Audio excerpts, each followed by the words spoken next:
Después de años como padre, mi hijastro me amenazó. Mi esposa lo apoyó. Firma o te arrepentirás. No me defendí. Simplemente firmé y me fui. 2 días después, su abogado me llamó, de repente. Muy cortés. Y muy nervioso. Daniel se inclinó sobre nuestra arañada mesa de cocina y siseó, firma o te arrepentirás. Sofía no lo detuvo. Firmé la escritura de cesión de derechos y me marché. 2 días después, su abogado llamó. En ese momento no lo sabía, pero esa llamada telefónica, cortés, cuidadosa, casi temblorosa, fue el instante en que todo cambió. No porque hubiera planeado alguna jugada ingeniosa, no porque hubiera sido más listo que nadie. Cambió porque finalmente había dejado de discutir y había comenzado a protegerme. Pero me estoy adelantando a los acontecimientos. La noche en que ocurrió, la casa se sentía más pequeña que nunca. El mismo rancho en la calle Francisco y Madero Poniente en Tampico.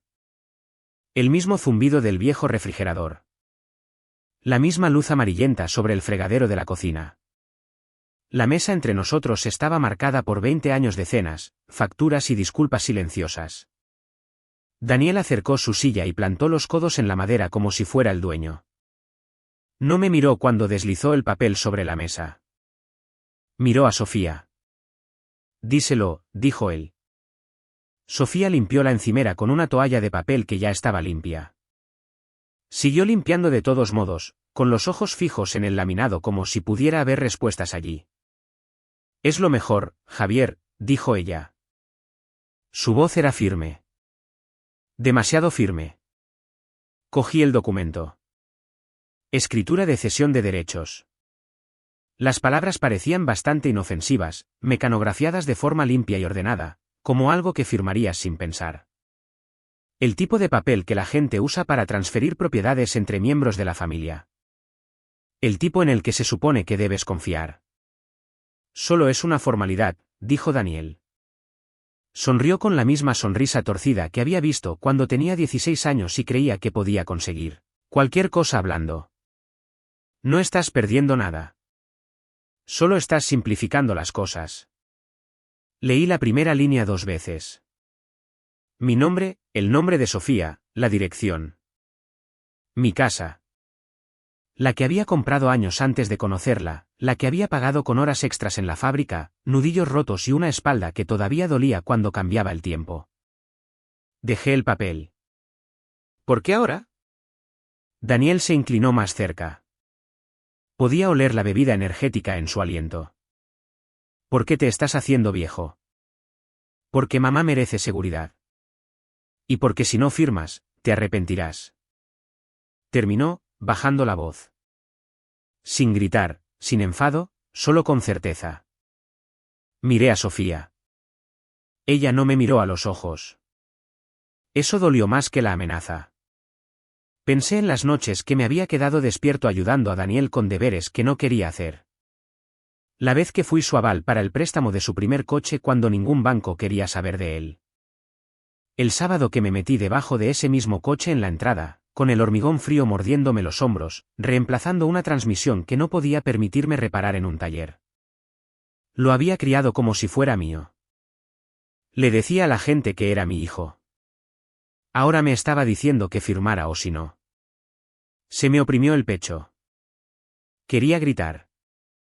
Quería preguntarle a Sofía cómo habíamos llegado a esto. Quería romper el papel por la mitad y marcharme. En lugar de eso, oí mi propia voz decir, dame una pluma. Daniel se quedó helado. Sofía finalmente levantó la vista. Firmé mi nombre donde señalaron. Cada letra parecía más pesada que la anterior. Cuando terminé, deslicé el papel de vuelta sobre la mesa. Sin discursos, sin advertencias, solo el rasguño de la pluma y el sonido de mi silla al arrastrarse hacia atrás. Voy a coger algunas cosas, dije. Daniel exhaló, riendo como si hubiera ganado una apuesta. Sofía se quedó allí, de brazos cruzados, mirándome como a un extraño. Metí en una maleta de lona calcetines, camisas de trabajo y la franela que guardaba junto a la puerta. Cuando volví a pasar por la cocina, ninguno de los dos habló. No miré hacia atrás. Afuera, el aire de noviembre me atravesaba la chamarra. Me senté en mi camioneta con las manos en el volante hasta que los temblores cesaron. La luz del porche se apagó. Eso fue todo. 20 años, y la luz se apagó como si nunca hubiera estado allí. Conduje hasta que el indicador de gasolina bajó, luego aparqué en el estacionamiento de un motel y dormí sentado. Me dolía el cuello. Me ardía el estómago. Cada vez que cerraba los ojos, veía ese papel deslizándose sobre la mesa. Por la mañana, la vergüenza se instaló. Vergüenza por haber firmado. Vergüenza por haberme ido en silencio. Vergüenza por seguir amando a una mujer que había elegido a su hijo por encima del hombre que lo había criado. Me dije a mí mismo que era temporal, que hablaríamos, que la razón volvería a la habitación. Pero en el fondo, sabía que algo más había sucedido. Algo de lo que no se vuelve. Arranqué el motor y salí a la carretera mientras el sol salía sobre Tampico. Aún no sabía a dónde iba. Solo sabía que no iba a volver. No hasta que descubriera cómo mantenerme a salvo. Y en algún lugar entre el semáforo de la avenida Hidalgo y el olor a café quemado que salía de una cafetería, en la esquina, un pensamiento finalmente se abrió paso a través de la niebla. Había firmado para sobrevivir a la noche. Lo que viniera después lo decidiría todo. Me registré en un motel de carretera junto a la carretera Federal 80 justo después del amanecer, del tipo con pintura desconchada, un letrero de disponible parpadeante y una recepción que olía a café viejo y desinfectante. El recepcionista no hizo preguntas. Deslizó la llave por el mostrador como si lo hubiera hecho 1000 veces, con la vista ya perdida en el siguiente problema. Habitación 214. La alfombra estaba húmeda. El calentador traqueteaba como si fuera a rendirse en cualquier momento. Me senté en el borde de la cama y me miré las manos. Todavía temblaban. Seguía oyendo la voz de Daniel en mi cabeza. Firma o te arrepentirás.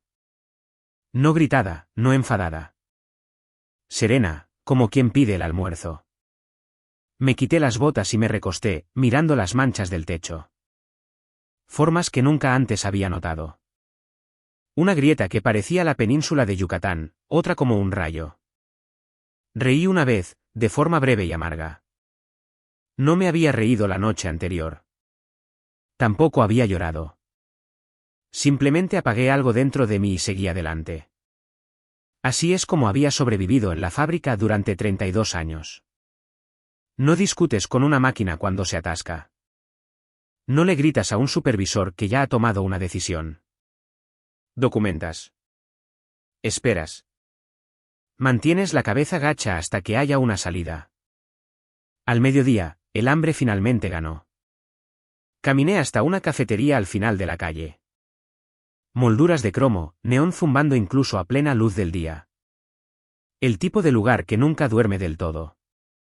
Me deslicé en un reservado y pedí huevos, pan tostado y un café lo suficientemente fuerte como para levantar la pintura. La camarera me llamó jefe y rellenó mi taza sin preguntar. Observé a los otros clientes, un par de traileros, una mujer con pijama quirúrgico mirando su teléfono, un hombre de mi edad mirando su plato como si hubiera perdido algo que no podía reemplazar.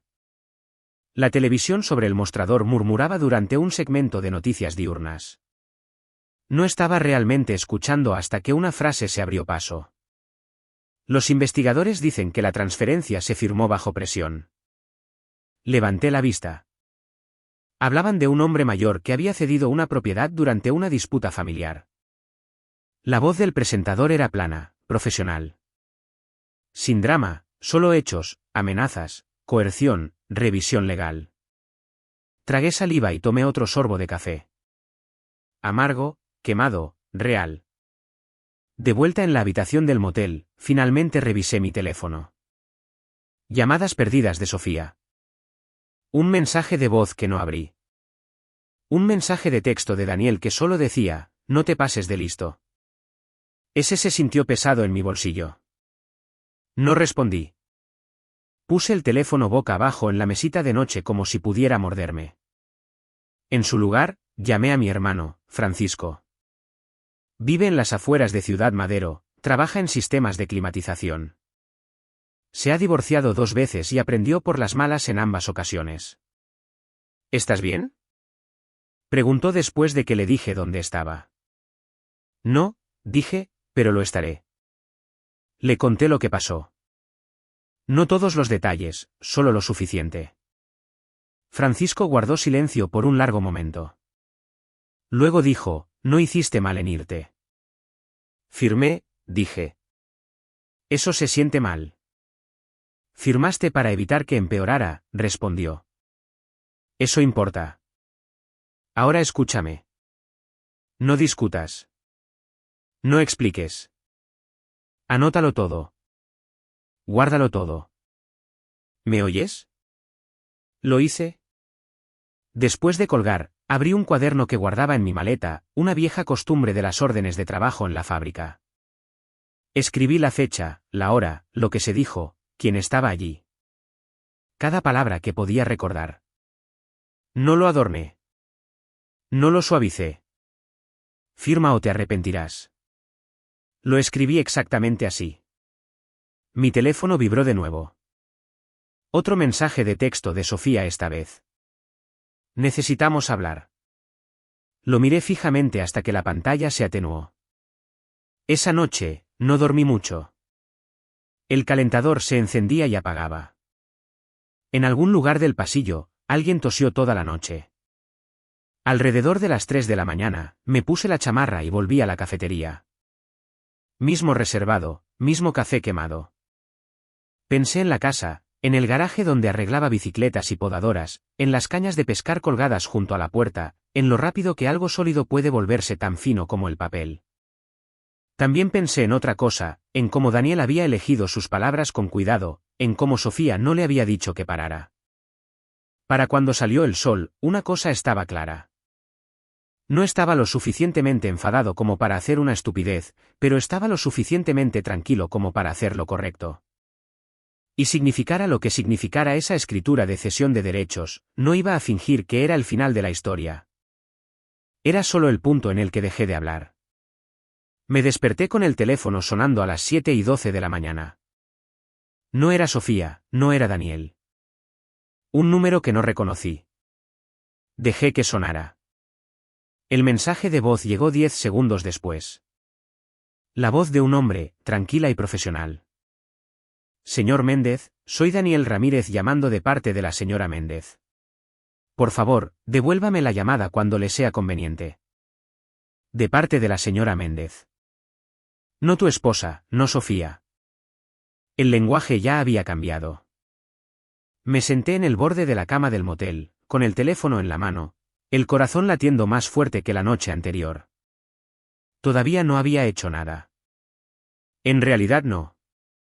Había dormido en mi camioneta, comido huevos de cafetería, escrito notas en un cuaderno gastado. Eso era todo. Entonces, ¿por qué llamaba a un abogado? Me duché, me puse ropa limpia y conduje hacia el este hasta que la ciudad se dispersó y el agua apareció a la vista. El Golfo de México se veía gris y plano bajo las nubes. Me senté en la camioneta y escuché el mensaje de voz de nuevo. Cuando le sea conveniente. Esa frase se me quedó grabada. Llamé a Francisco de nuevo. Acaba de llamar un abogado, dije.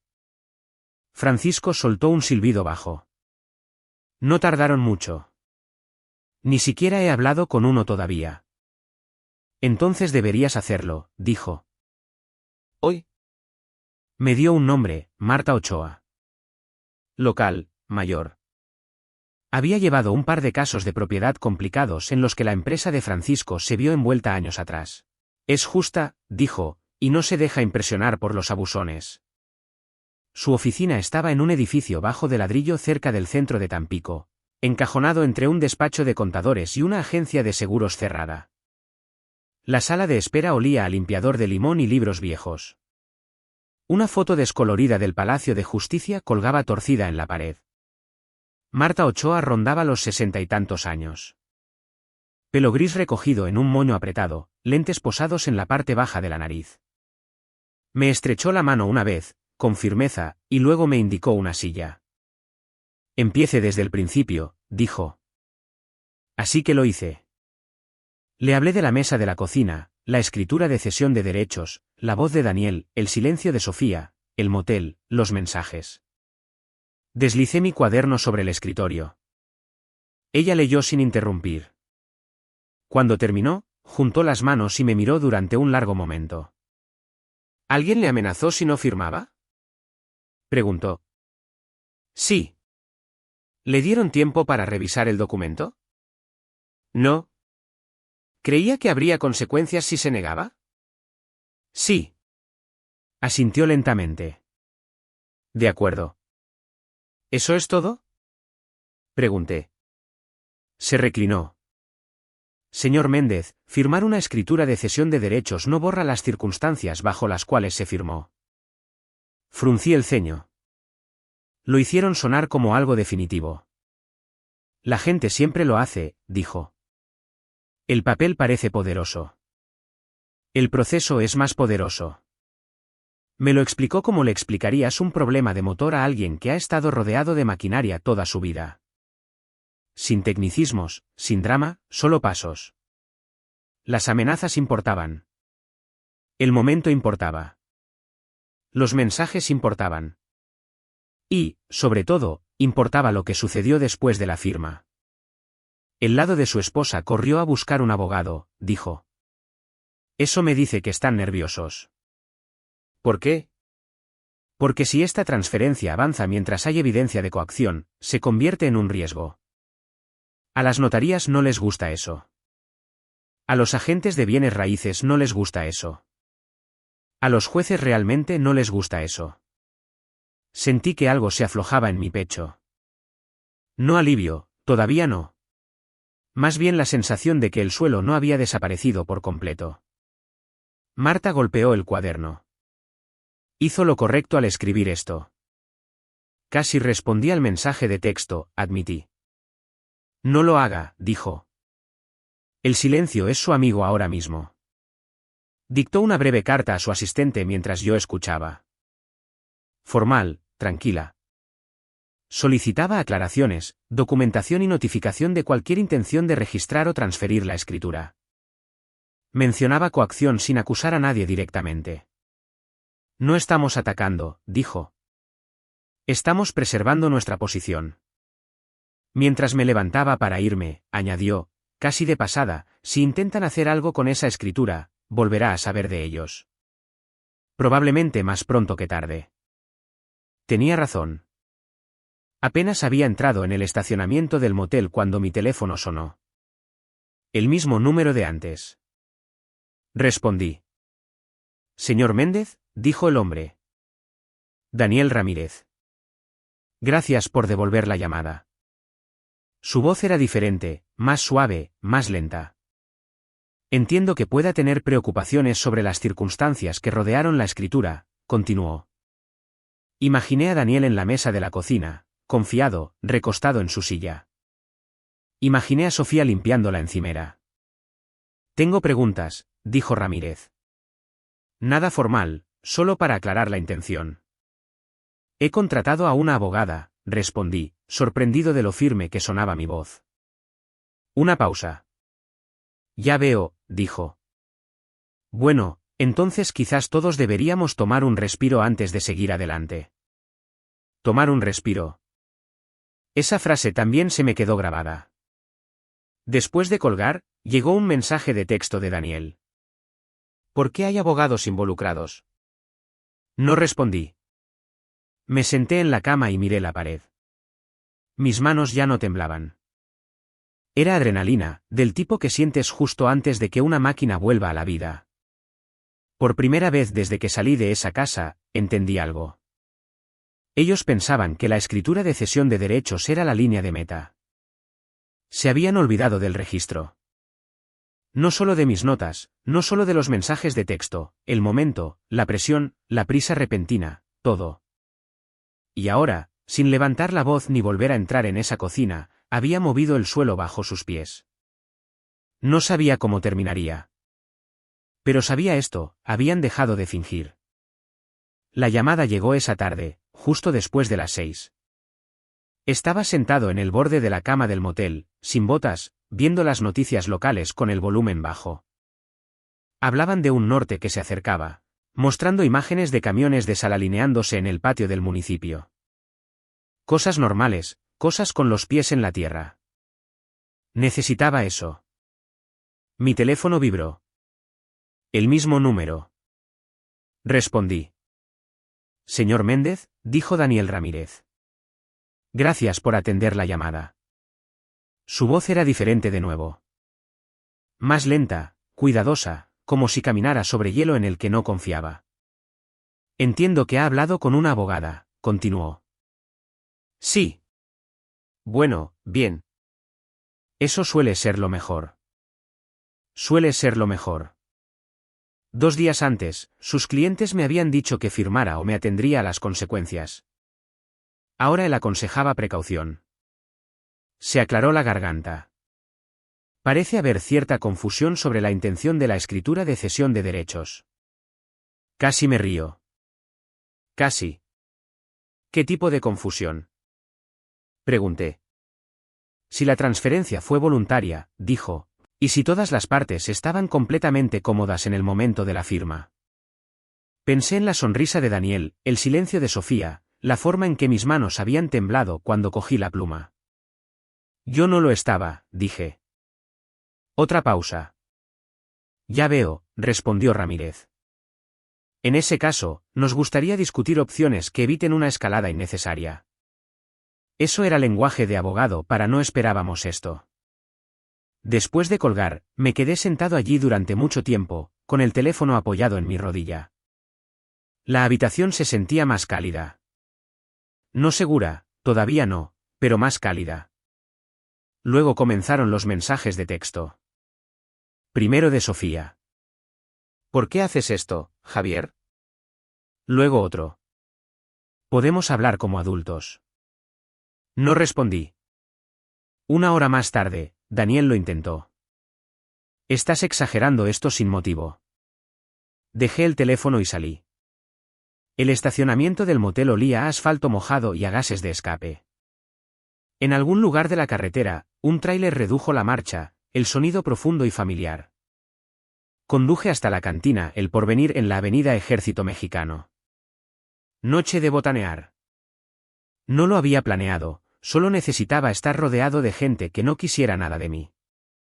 Dentro, el lugar bullía con conversaciones en voz baja y el tintineo de los vasos. Hombres mayores con gorras. Parejas que llevaban juntas el tiempo suficiente como para sentarse en silencio sin tensión. Alguien me dio una palmada en el hombro y me preguntó cómo iba el trabajo. Como siempre, dije. Comí en silencio, escuchando más que hablando. Cuando la conversación derivó hacia el dinero, los divorcios, los hijos que creían saber más, me di cuenta de algo. Nada de esto era raro. Lo que era raro era detenerlo antes de que acabara contigo. Cuando volví al motel, había un mensaje de voz más. Sofía, esta vez. Su voz se quebró a la mitad. Por favor, llámame, dijo. Daniel está disgustado. Esto no es lo que queríamos. Esa frase se me quedó grabada. Esto no es lo que queríamos. Me lo dijo todo. Llamé a Marta a la mañana siguiente. Están nerviosos, dijo después de que le transmití los mensajes. Bien. Pero no confundas eso con remordimiento. ¿Qué hacemos ahora? Pregunté. Esperamos, dijo, y nos preparamos. Explicó los siguientes pasos. Como la escritura no podía ser registrada discretamente sin que surgieran preguntas ahora. Como cualquier intento de vender o refinanciar desencadenaría un escrutinio. Como el cambio de tono de su abogado significaba que se habían dado cuenta de que el papel no estaba limpio. Pensaron que estabas quebrado, dijo. No solo financieramente, emocionalmente. Pensaron que te doblegarías. Pensé en eso mientras colgaba. Para el mediodía, la noticia se había extendido más de lo que esperaba. La hermana de Sofía llamó. Luego un hombre de la iglesia que apenas conocía. Cada conversación seguía el mismo patrón, preocupación envuelta en presión. Sé el más maduro. La familia es la familia. No alargues esto. Cada llamada apretaba algo en mi pecho. Cada llamada me hacía dudar de mí mismo. Esa tarde, casi me quiebro. Cogí mi teléfono y escribí una respuesta a Daniel. 3 frases, honestas. Pasé el dedo sobre el botón de enviar. Luego recordé la voz de Marta. El silencio es tu amigo. Borré el mensaje. Esa noche, llegó otro mensaje de texto de Daniel, más enfadado esta vez. Más descuidado, palabras mal escritas, acusaciones, amenazas que intentó retirar en el mismo aliento. Lo guardé. Me fui a la cama agotado pero más lúcido de lo que había estado en días. Ellos estaban desesperados, y yo no. El juzgado del condado olía a papel viejo y cera para pisos. Lo noté en el momento en que entré, como si mi cuerpo estuviera archivando detalles de la misma manera que siempre lo había hecho en la fábrica, en silencio, automáticamente, porque esos detalles podrían importar más tarde. Las luces fluorescentes zumbaban. La gente se sentaba en bancos de madera con carpetas de manila en sus regazos, susurrando como si estuvieran en una iglesia. Marta caminaba a mi lado, llevando una delgada carpeta. Llevaba la misma chaqueta gris que había usado el primer día que nos conocimos. Práctica, sin rodeos. Recuerde, dijo en voz baja mientras nos deteníamos fuera de la sala de mediación, no necesita actuar. Deje que el registro hable por sí mismo. Asentí. Dentro, la mesa era larga y estaba marcada, no muy diferente a la de mi cocina. Eso me impactó más de lo que esperaba. Sofía estaba sentada en el lado opuesto, con las manos fuertemente entrelazadas frente a ella. Parecía más pequeña aquí.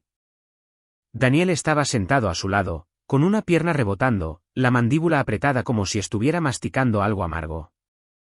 Daniel Ramírez ya estaba allí, revolviendo papeles, con los lentes deslizándose por su nariz. Levantó la vista cuando entramos y ofreció una sonrisa educada que no llegó del todo a sus ojos. «Señor Méndez», dijo. «Señora Ochoa». Nos sentamos. La mediadora, una mujer de mediana edad con ojos cansados, explicó el proceso. Terreno neutral, oportunidad para resolver, voces tranquilas, sin interrupciones. Daniel rompió esa regla en los primeros 5 minutos. Esto es ridículo, dijo, reclinándose en su silla. Él firmó. Fin de la historia. La mediadora levantó una mano. Señor. Él firmó, repitió Daniel, esta vez más fuerte. Nadie lo obligó. Mantuve mis ojos en la mesa. Ramírez se aclaró la garganta. Lo que mi cliente quiere decir es que puede haber diferentes recuerdos de cómo se presentó el documento. Marta no discutió. Abrió su carpeta y deslizó una sola hoja sobre la mesa. Empecemos con los recuerdos, dijo. Luego pasaremos a los hechos. Sofía se movió en su asiento. Daniel dejó de mover la pierna.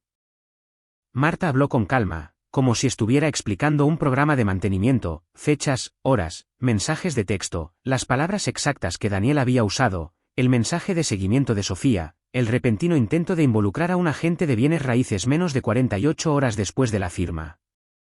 Ramírez miró sus notas, luego a Sofía. Daniel se mofó. Está tergiversando las cosas. Marta asintió una vez. Por eso estamos aquí. Metió la mano en su carpeta de nuevo y deslizó otra página hacia adelante. Esto, dijo, es un registro contemporáneo escrito la misma noche en que se firmó la escritura. Eso captó su atención. Finalmente hablé. Mi voz sonaba más vieja de lo que me sentía. Más firme, también. Lo escribí porque tenía miedo, dije. Porque me dijeron que, firmara o me arrepentiría. Y porque mi esposa no le dijo a su hijo que parara. Los ojos de Sofía se llenaron de lágrimas, pero no me miró. La mediadora se inclinó hacia adelante. Señor Castro, le dijo a Daniel, ¿dijo usted esas palabras? Daniel abrió la boca, la cerró, miró a Ramírez. No lo dije con esa intención, dijo finalmente. Solo era frustración. ¿Frustración?, preguntó Marta, ¿o presión? Ramírez se movió. Quizás deberíamos tomar un descanso. No, dijo la mediadora. Estamos progresando. Marta deslizó un último documento hacia adelante, una impresión del mensaje de texto de Daniel de 2 noches antes. El enfadado. El descuidado. Estás exagerando esto sin motivo. La sala quedó en silencio. Miré a Daniel, y luego lo miré de verdad. No parecía poderoso. Parecía acorralado. Te crié como si fueras mío, dije, manteniendo la voz baja. Nunca pedí agradecimiento. Pero cruzaste una línea que no puedo olvidar. Sofía dejó escapar un pequeño sonido, a medio camino between un jadeo y un sollozo. La mediadora juntó las manos. Dado lo que se ha presentado, dijo, parece que la transferencia podría no resistir un escrutinio. Ramírez asintió lentamente. Estamos preparados para discutir la anulación de la escritura. Daniel le lanzó una mirada. ¿Qué? Para evitar una mayor exposición, continuó Ramírez con cuidado, y posibles consecuencias. Ese fue el momento. No triunfo, no venganza, solo la tranquila comprensión de que la amenaza había fracasado. El papel que pensaron que me quitaría todo se había vuelto en su contra.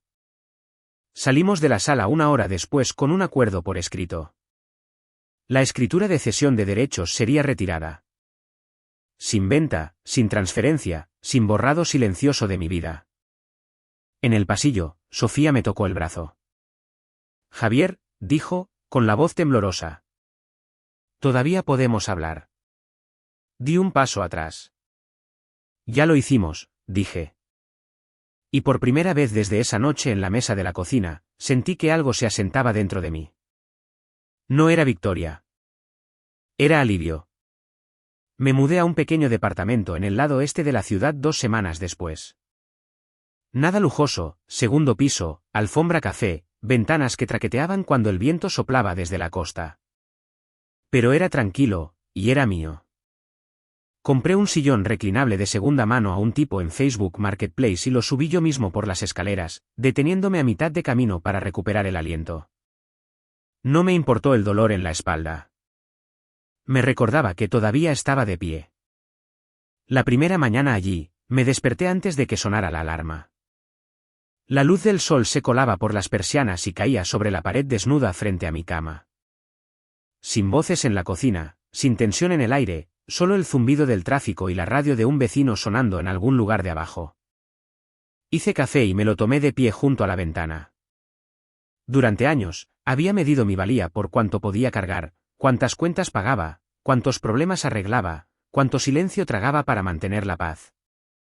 Pensaba que eso era lo que significaba ser esposo y padre. Estaba equivocado. Una semana después, volví a la cafetería junto a la carretera Federal 80. Mismo reservado, mismo café quemado. La camarera sonrió cuando me vio. Hace rato que no lo veía, dijo. Tenía algunas cosas que arreglar, respondí. Ella asintió como si entendiera exactamente lo que eso significaba. Empecé a pasar por la cantina El Porvenir los viernes de nuevo. Botanas, cafés por la mañana, hombres que no hacían demasiadas preguntas y no necesitaban grandes explicaciones. Uno de ellos me preguntó si quería unirme a un viaje de pesca a la laguna en la primavera. Dije que sí antes de tener tiempo de convencerme de lo contrario. Sofía llamó una vez más.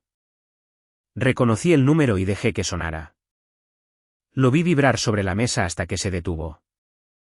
Sin ira, sin satisfacción, solo una certeza tranquila. Algunas puertas no se cierran de un portazo. Algunas se cierran con una elección. No me fui para castigarlos. No guardé silencio para ser astuto.